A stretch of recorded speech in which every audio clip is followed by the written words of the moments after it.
Police commissionerate limits లో ఉన్న 29 police stations లో దాదాపుగా 450 ప్రదేశాల్లో ఒకటేసారి మీ సురక్ష అన్న పేరుతో ఒక ఇనిషియేటివ్ లాంచ్ చేయడం జరిగింది. దీని ముఖ్య ఉద్దేశము మనము ప్రతి ఇంట్లో, ప్రతి కమ్యూనిటీలో, ప్రతి క్లస్టర్లో, ప్రతి అపార్ట్మెంట్లో పనిచేస్తున్న డొమెస్టిక్ హెల్ప్, అట్లాగే డొమెస్టిక్ హెల్పే కాక అన్ని రకాల హెల్ప్ ఇచ్చే పీపుల్, అంటే కుక్ కావచ్చు, గార్డెనర్ కావచ్చు, ఉట్టి మెయిడ్ కావచ్చు, and also people who are tenants, వీళ్ళందరినీ కూడా రిజిస్టర్ చేయమని స్వచ్ఛందంగా వచ్చి మేము ఇచ్చిన యాప్లో, హాకై అల్ట్రా యాప్లో ఓనర్స్ తమకు తాముగా రిజిస్టర్ చేసుకోవాలి. తర్వాత టెనెంట్స్ని పోలీసే సహాయం దగ్గరుండి రిజిస్టర్ చేస్తారు. సీనియర్ సిటిజన్స్ని మేమందరము రిజిస్టర్ చేస్తాము. ఒక్కసారిగా ఇది అన్ని చోట్ల ఇనిషియేటివ్ మొదలు పెడితే అందరికీ కూడా అర్థమవుతుంది దీని యొక్క ప్రాముఖ్యత అన్న ఒక ఉద్దేశంతో ఈరోజు కమిషనరేట్ మొత్తంలో 450 ప్రదేశాల్లో కానిస్టేబుల్ నుంచి సిపి వరకు అందరం ఈరోజు మీతో ఉన్నాము ఫర్ ద రిజిస్ట్రేషన్.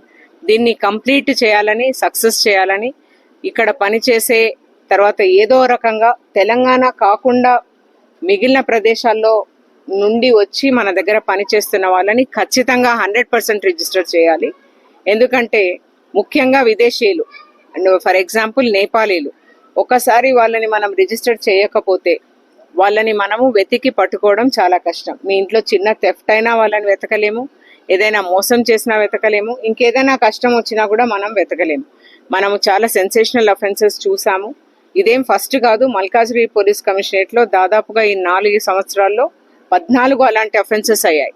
ఎక్కడ కూడా మనము వాళ్ళని ట్రేస్ చేయలేకపోయాం. ఎందుకంటే వాళ్ళు గంటల్లో ఇంకా మళ్ళీ ఆగకుండా దేశాన్ని దాటుతారు. కాబట్టి దయచేసి వాళ్ళని ఎంకరేజ్ చేయొద్దండి. ఒకవేళ ఎంకరేజ్ చేసినా కూడా ప్రాపర్గా దాన్ని మనం చెక్ చేయించుకోవడము, వాళ్ళ యాంటీసిడెంట్స్, వాళ్ళని మన దగ్గర రిజిస్టర్ చేయడము చేస్తే మనందరం సురక్షితంగా ఉంటామని మా మనవి మల్కాజ్గిరి పోలీస్ కమిషనరేట్ తరఫున సిటిజన్స్ అందరికీ కూడా. అండ్ మీరు పెద్ద ఎత్తున మాకు కోఆపరేట్ చేస్తున్నందుకు కూడా పోలీస్ తరఫున చాలా థ్యాంక్స్. కమ్యూనలీ సెన్సిటివ్ కానీ ఇష్యూస్ ఉన్న ఏరియా కాదు. అందరు కమ్యూనిటీస్, నేను ఇక్కడ నార్త్ జోన్ డీసీపీగా చేశాను, నాకు తెలుసు. చాలా అందరూ కలిసి చాలా మంచిగా ఉండే ప్రదేశం ఇది. అందరూ సహృద్భావంలో ఉండేలాగా మేము కమ్యూనిటీ పోలీసింగ్ చేస్తాము. అందరికీ మంచి భావనలు ఉండేలాగా, అందరు కలిసి ఉండేలాగా పోలీస్ సహకరిస్తారు. అలాంటి ఇష్యూస్ ఏమి ఉన్నాయని నేను అనుకుంటున్నాను.